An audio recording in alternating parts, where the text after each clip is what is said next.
Meanwhile, a doctor visits the other family to inform them that Maggie has a heart disease called myocarditis and that it's getting worse.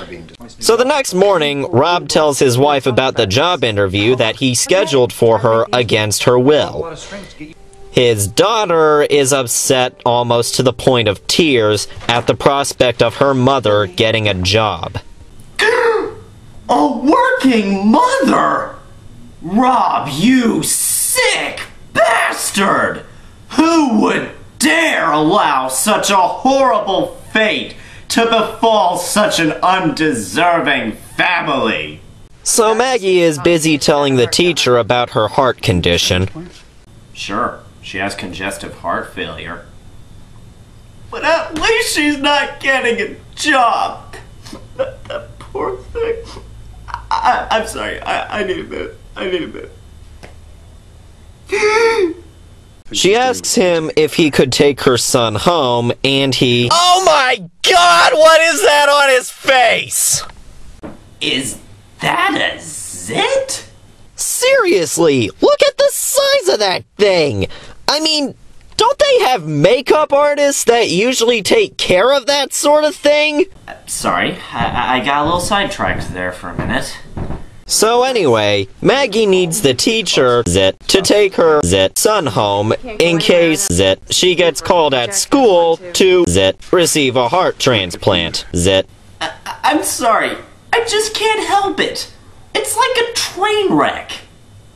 A big, lumpy, pus-filled train wreck. Okay, let's try this again. Zit. Fuck it, next scene. So Kate goes to the school because her daughter left her choir book at home.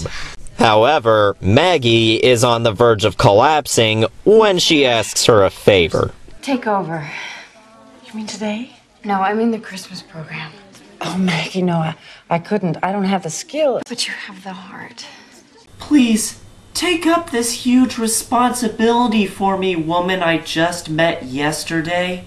So she begrudgingly agrees to take over choir practice for her. So Kate and her daughter are decorating the house when suddenly Rob shows up. Obviously, he isn't happy with the news. I'm doing the Christmas program.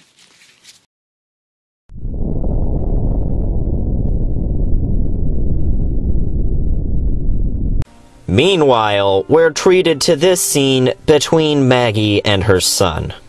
Nathan, what is it? What's the matter? Your heart.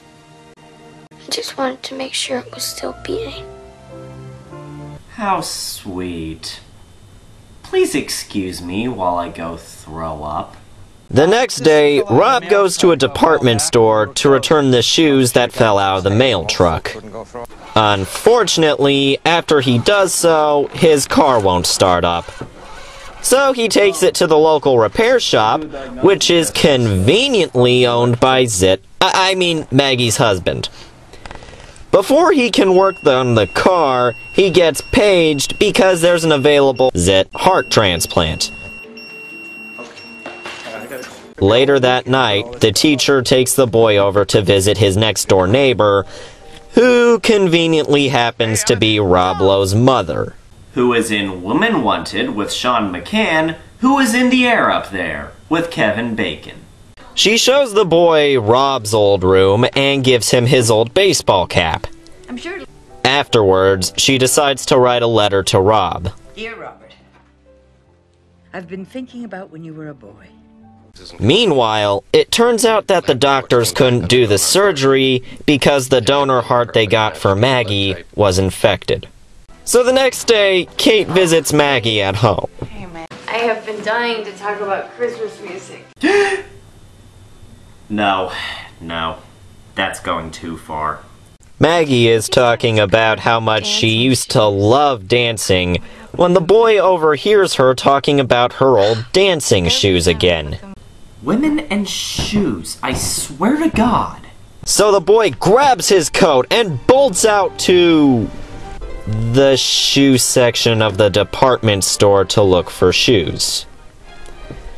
Eventually, he finds the pair that Rob Lowe had and notices that they're only 20 bucks. So he rushes over to his dad to ask for money. Dad, I really need to make some money. Dad, please, Nathan, we're not getting a puppy. Excuse me? No puppy. Really? The dog thing again? That hasn't even been remotely mentioned since the beginning of the movie. Hell, I completely forgot about it until this point. I mean, could he just ask the kid what he needs the money for instead of just assuming that he wants it to buy a dog? No puppy.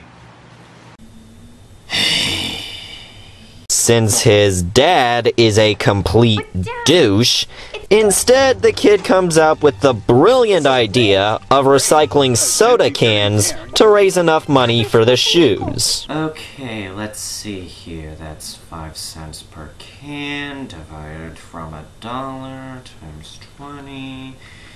Okay, the decimal. Yeah, that's 400 cans. 450 if there's a sales tax. Good luck with that. Meanwhile, Rob visits with his mother, and she confronts him about how he's always choosing his job over his family, and about how his father always did that. Woe is the plight of the stock douchebag.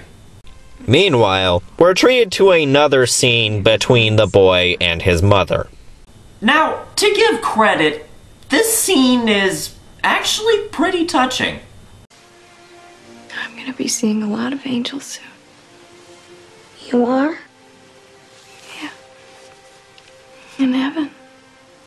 Gets me right here. Would God be mad at me if I told him I didn't want him to take you to heaven? No. He understands. Then I kind of want him to change his mind. Okay, now they're starting to push it. Are there animals in heaven? I bet there's lots of animals. Puppies? Particularly puppies. Urge to hurl. Rising. Are you gonna see Grandpa? He's gonna meet me at the gate. Will you tell him something for me? Sure. When I was little, I found $1 on his dresser. Okay, stop! Stop! Stop! I swear to God, if this keeps up, I'm gonna become diabetic or something. So the next morning, the teacher discovers that Rob's mom left her Christmas lights on. He goes into her house to discover that she's dead. We then cut to Rob and his family mourning at her funeral. Afterwards, the teacher takes the boy out to look for cans when they stumble across a giant pile of cans. There's probably about 100 of them, so that's $5. That's a lot of cans. And that's a lot of money, a real whole lot of money. Yeah. During the 50s, maybe. So what are you gonna do with all that real whole lot of money? Buy my mom some Christmas shoes. I'm sorry, what?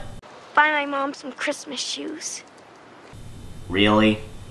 Buy my mom some Christmas shoes. Did he really just say that? Buy my mom some Christmas shoes.